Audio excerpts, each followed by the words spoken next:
ہونے سے انسان اندھا ہو جاتا ہے۔ اللہ اکبر۔ صحابہ کرام زندگی میں کوئی چیز کو زیادہ اہمیت نہیں دیے تھے جتنا اللہ تعالیٰ کو خوش اور راضی کرنے کی اہمیت تھی۔ آج ہمارے پاس دنیا میں ہر ایک کو خوش کرنا، خاندان کو بھی، گھر والوں کو بھی، فلان کو بھی، کوئی آپ سے خوش رہنے والا نہیں، یاد رکھیے۔ ہر کسی کے پیچھے کچھ نہ کچھ مشاکل اور کچھ نہ کچھ کمی پیشی اور نقص ہو سکتا ہے۔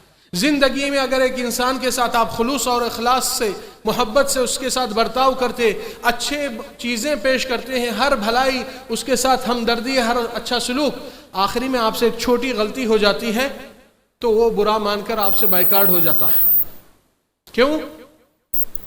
پچھلے احسانات بھول جاتا ہے، پچھلے آپ کے اچھے اخلاق کا پیش آنا وہ سارے کے سارے پورے بھولا جاتا ہے۔ مگر اللہ سبحانہ و تعالیٰ آپ کے ساتھ کتنا پیارا معاملہ کرتا ہے کہ آپ زندگی بھر گناہ کر کے آتے ہیں اور ایک توبہ سچا کرتے ہیں، اللہ تعالیٰ پچھلے کو بھول کر آپ کو قبول کر لیتا ہے۔ مگر یہ توبہ کر کے آنے والے کہاں ہیں؟ کیوں غافل ہے؟ اس لیے کہ اللہ کی بندگی آپ لوگ اس حساب سے نہیں کرتے ہیں کہ صرف جہنم سے ڈر ہے۔ جہنم کا ڈر ایک حصہ ہے۔ اللہ کی بندگی امید اور خوف سے ہوتی ہے، صرف خوف سے نہیں کہ جہنم میں جائیں گے۔ اللہ سبحانہ وتعالی خواہش مند نہیں کہ آپ کو جہنم میں ڈالنے سے اللہ کو کچھ ملنے والا ہے۔ اللہ سبحانہ وتعالی اس لیے تو آپ کو ایک نیکی کرنے پر آپ کو 10 نیکیاں لکھ دیتا ہے، 700 ڈبل کر دیتا ہے، جبکہ ایک گناہ کرتے ہیں تو ایک ہی لکھتا ہے۔ تو کیا یہ رب آپ کو جہنم میں ڈالنے کا خواہش مند نظر آ رہا ہے؟ اتنا ظلم اور اتنا ناانصافی اپنے رب کے ساتھ بدگمانی کرتے ہیں، تو آج یہ بدگمانی آپ کو ایک گناہ کی سزا پہنچاتی ہے۔ لوگ سمجھتے ہیں کہ گناہ وہ ہوتا ہے جو انسان ہاتھ پیر آنکھ ناک سے کرتا ہے، کبھی کبھار گناہ وہ بھی ہوتا ہے کہ انسان دل میں اللہ تعالیٰ کے معاملے کے ساتھ بدگمانی کرے اور یہ احساس اور یہ الزام لگائے اپنے دل سے کہ اللہ ہمارے ساتھ برا کیا ہے۔ نعوذ باللہ۔ شر اللہ سے کبھی نہیں آتا، شر اپنے ہاتھوں سے کرنیوں سے آتا ہے، اللہ کی طرف سے صرف خیر ہی آتا ہے۔ آپ زندگی میں دیکھیے، اگر آپ کے پاس لائٹ کا بل آتا ہے، اس کو 1-2 مہینہ آپ پے نہیں کرو، ڈپارٹمنٹ والے آ کے آپ کی سروس کٹ کر دیں گے۔ آپ کے موبائل میں اگر بل آتی ہے اور نہیں بھرتے ہیں، کمپنی والے بھی سروس کٹ کرتے ہیں۔ بیلنس نہیں ہے تو آپ کو ایک فون کرنے کے قابل نہیں۔ کتنے ایسے دنیا کی چیزیں ہیں جو آپ دنیا والوں کے انسانوں کے ساتھ جڑ کے ان سے امید رکھتے ہیں کہ ان کے اندر انسانیت رہے گی، مروت رہے گی، مگر کوئی بھی ایسا نہیں کیا ہے کہ بھائی ان کے گھر میں کوئی ٹینشن پرابلم ہے اس لیے ان کو لیٹ تھوڑا 6 مہینے اور دے دیں گے، ان کے پاس جو کمانے والا آدمی کا انتقال ہو گیا، بیوہ ہو گئے، بچے یتیم ہو گئے، تھوڑی دیر کچھ چھوٹ دیں گے، نہیں، یہ لوگ کے پاس کوئی انسانی اور مروت کا معاملہ نہیں، فوری آ کے سروس کٹ کرتے۔ مگر آپ کیا ہی اس بات کو غور کیا کہ آپ اور ہم کتنے مرتبہ اللہ تعالیٰ کی نافرمانی اور گناہ کیے، آنکھوں سے حرام چیزوں کو دیکھے، کانوں سے حرام چیزوں کو سنے، زبان سے غیبت، نمیمت، جھوٹ، کتنی گالی گلوچ کیے، اور کیا کیا نہ جانے کتنے چیزوں پہ، حرام راستوں پہ چلے گئے۔ اس کے باوجود ابھی تک بھی اللہ نے آپ کو اندھا نہیں بنایا، لنگڑا نہیں بنایا، گنگا نہیں بنایا، آپ کی سروسز سارے کے سارے آپ کے ساتھ موجود ہے، اور آپ کا رزق بھی روکا نہیں۔ کیوں؟ اللہ تعالیٰ آپ سے امید رکھ رہا ہے، میرے بندے تو کتنا بھی گندا ہو، جس طرح تو غلط راستے پہ چلے گیا اس چیزوں کو استعمال کرتے ہوئے، تیری سروس برقرار ہے۔ یہ امید تک کہ تو حق کے راستے کو یہی آنکھوں سے تلاش کر لے، یہ کان سے حق کی بات کو سن لے، یہ قدموں سے حق کے راستے پہ لوٹ کر آ جا۔ مگر یہ مہلت کچھ وقت تک ہے، وہ وقت جانے پر کوئی فائدہ نہیں اس کے بعد۔ اس لیے یہ غنیمت کا موقع ہے، اور اپنے نفس کی تبدیلی اپنی نیت سے اور ارادوں سے ہوتی ہے۔ ظاہری عمل وہ لوگ کے سامنے دکھتا ہے، مگر انما الاعمال بالنیات، اللہ تعالیٰ آپ کے دل کے حال کو دیکھنے والا وہ جانتا ہے۔ اس لیے آپ زندگی بھر ایک احسان کو یاد کریے کہ اللہ سبحانہ وتعالیٰ آپ کے اوپر کتنا مہربان، کتنا کرم والا ہے، اور اس کی نعمتیں گن پائیں گے نہیں تم لوگ، چاہے کتنا بھی گن لو۔ کیا ہے؟ آج تک آپ میں یا ہم میں کوئی سونے سے پہلے کبھی ہاتھ اٹھا کر ایسا بندہ دعا مانگا کہ اللہ اب میں نیند کی طرف جا رہا ہوں، سو جا رہا ہوں، اور میں صبح اٹھے تک اے اللہ میری دل کی دھڑکن نارمل کر دے، اور ہمیشہ کڈنی فنکشن پہ رکھ دے، لنگس نارمل رہنا، دماغ کے برین کے اسٹروک نہیں ہونا، اور لیور فنکشن پہ رہنا، ہاضمہ صحیح چلنا۔ آج تک کوئی مانگا ایسے دعائیں؟ اور آپ بنا مانگے اللہ یہ ساری چیزوں کی حفاظت روز کر رہا ہے، اور پھر آپ بولتے ہیں اللہ نے ہم سے احسان نہیں کیا یا اللہ تعالیٰ ہم پر زیادتی کیا، نعوذ باللہ۔ یہ کیسی گمان ہے؟ یہی بدگمانی آپ کو آپ کی سزا کا باعث بنتی ہے۔ اس کی دلیل آیت نمبر 6 سورہ فتح میں اللہ سبحانہ وتعالی منافقین کے بارے میں کیا فرمائے؟ الظانین باللہ ظن السوء، جو اللہ سے بدگمانی کرتے ہیں سزا کیا ہوگی؟ علیہم دائرۃ السوء، اسی گھیرے میں ہم ان کو ڈال دیتے ہیں کہ آپ لوگ اللہ کے بارے میں ایسا کیسا سوچیں۔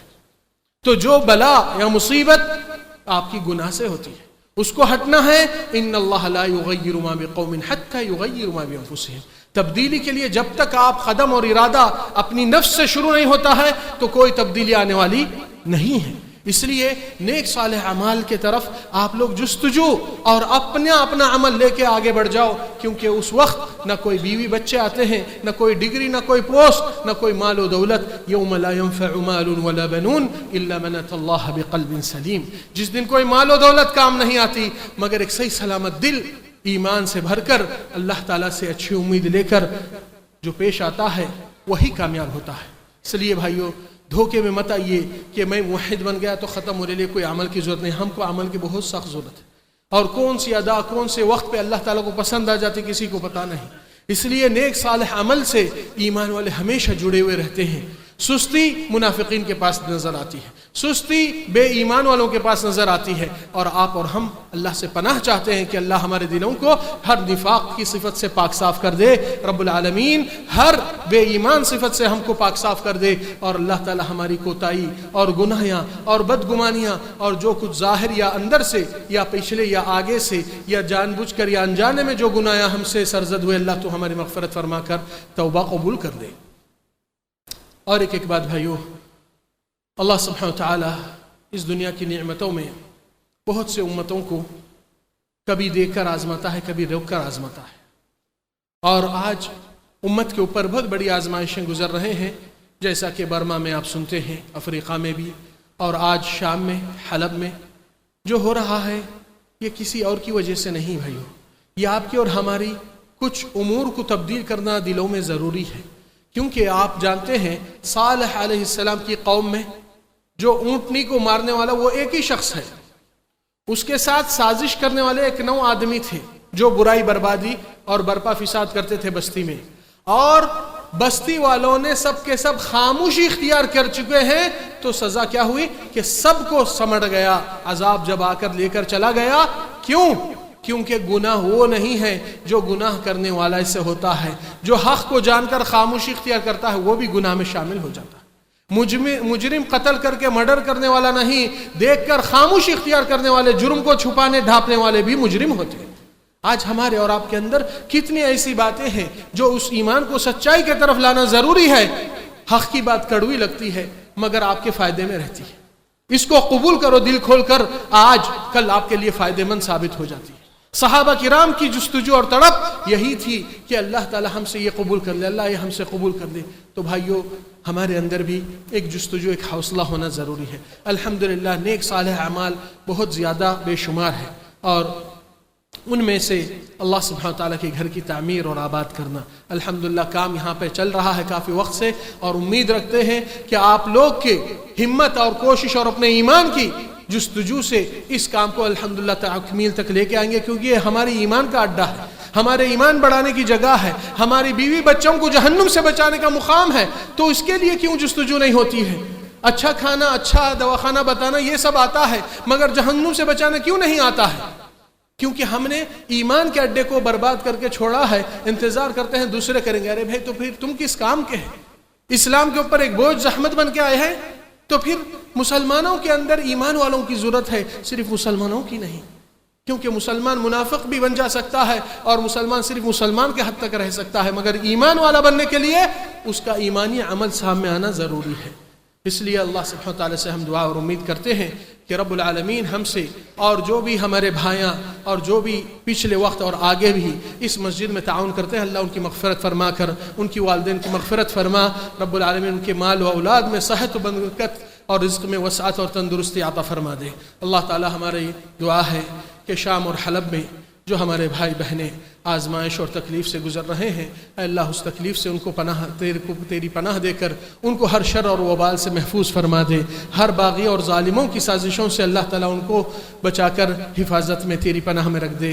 اے اللہ ان کے بھوکوں کو بھوک کی بجھا کر ان کو اطعام کر دے، جو بے پناہ ہے اس کو پناہ دلا دے۔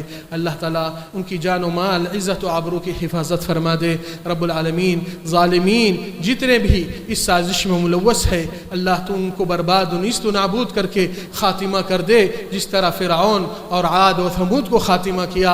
اے اللہ تیری قدرت ہر چیز پر ہے، ہماری کوتاہی اور ہماری گناہ کے ہم قائل ہے، اللہ ہماری گناہ کی مغفرت کر دے۔ ہم صرف دعا کا اختیار رکھتے ہیں، اللہ تو مددگار ہے، پالنہار ہے، مشکل کشا اور حاجت روا، ان سب کی مدد اور ہماری مغفرت بھی کر دے، جہنم کی آگ سے ہم سب کو پناہ دے دے۔ اقول ما تسمعون واستغفر الله العظيم لي ولكم كل ذنب فاستغفروه انه هو الغفور الرحيم۔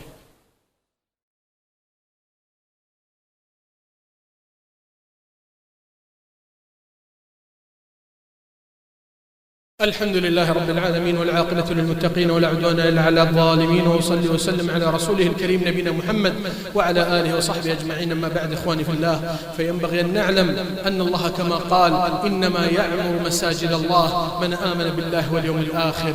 هذه المساجد يعمرها المؤمنون بالطاعات والعبادات، ويعمرها المؤمنون بالبذل الصدقات الجارية وبذل النفوس وبذل كل شيء من أجل أن تكون لا إله إلا الله هي العليا. إخواني، هذه البذرة وهذه النواة التي قامتها هنا بهذا المسجد المبارك، مسجد سهلة، جزا الله خيرا من أعان وساهم وكان سببا في ذلك، وأخص بالذكر أخونا سعد الدوسري، غفر الله له ولوالديه وتقبل منه، وعسى الله سبحانه وتعالى أن يبدله دارا في الجنة له ولوالديه ولمن له حق عليه، وأن يتقبل منا ومنكم إخواني ما نبذله من دعوة ونصح محاربة للشرك ورفعا لراية التوحيد في هذه البلاد. نسأل الله سبحانه وتعالى بأسمائه الحسنى أن ينصر إخواننا المستضعفين في حلب والشام، وأن يعينهم على عدوهم من الظلمة. اللهم انصرهم على عدوك وعدوهم، اللهم كن لهم ناصرا ومعينا يوم قل الناصرون. اللهم احقن دماءهم واحفظ أعراضهم، اللهم وصن أموالهم، اللهم كن له ناصرا ومعينا. اللهم آوي من لا مأوى له، واطعم جائعهم واكس عاريهم واسقي عطشاهم. اللهم جنبهم الأسرى والذلة والصغار والهوان على يد أعداء هؤلاء الدين من الشيعة والروس الملحدين. اللهم عليك بأعداء هذا الدين فإنهم لا يعجزونك. اللهم لا تجعل أن تقوم لهم راية ولا تحقق لهم غاية، واجعلهم لمن خلفهم آية. اللهم احصدهم واهلكهم شر هلاك، اللهم اجعلهم عبرة لغيرهم يا رب العالمين. اللهم إنا نسألك بأسمائك الحسنى وصفاتك العلى أن تغفر لنا ذنوبنا ما قدمنا وما أخرنا وما أسررنا وما أعلنا وما أنت أعلم به منا. أنت المقدم وأنت المؤخر وأنت على كل شيء قدير. اللهم اصلح لنا ديننا الذي هو عصمة أمرنا، وأصلح لنا دنيانا التي فيها معاشنا، وأصلح لنا آخرتنا التي إليها معادنا. اللهم اجعل الحياة زيادة لنا في كل خير، واجعل الموت راحة لنا من كل شر. عباد الله، إن الله قد بدأ بأمر بدأ به بنفسه، وثنى بملائكة قدسه، وثلث بكم أيها المؤمنون، فقال جل في علاه: إن الله وملائكته يصلون على النبي يا أيها الذين آمنوا صلوا عليه وسلموا تسليما. اللهم صل وسلم وبارك على نبينا محمد وعلى آل محمد كما صليت وسلمت وباركت على إبراهيم وعلى آل إبراهيم في العالمين إنك حميد مجيد. عباد الله رحمني ورحمكم الله، إن الله يأمر بالعدل والإحسان وإيتاء ذي القربى وينهى عن الفحشاء والمنكر والبغي يعظكم لعلكم تذكرون. اذكروا الله يذكركم وادعوه يستجب لكم، ولذكر الله أكبر والله يعلم ما تصنعون.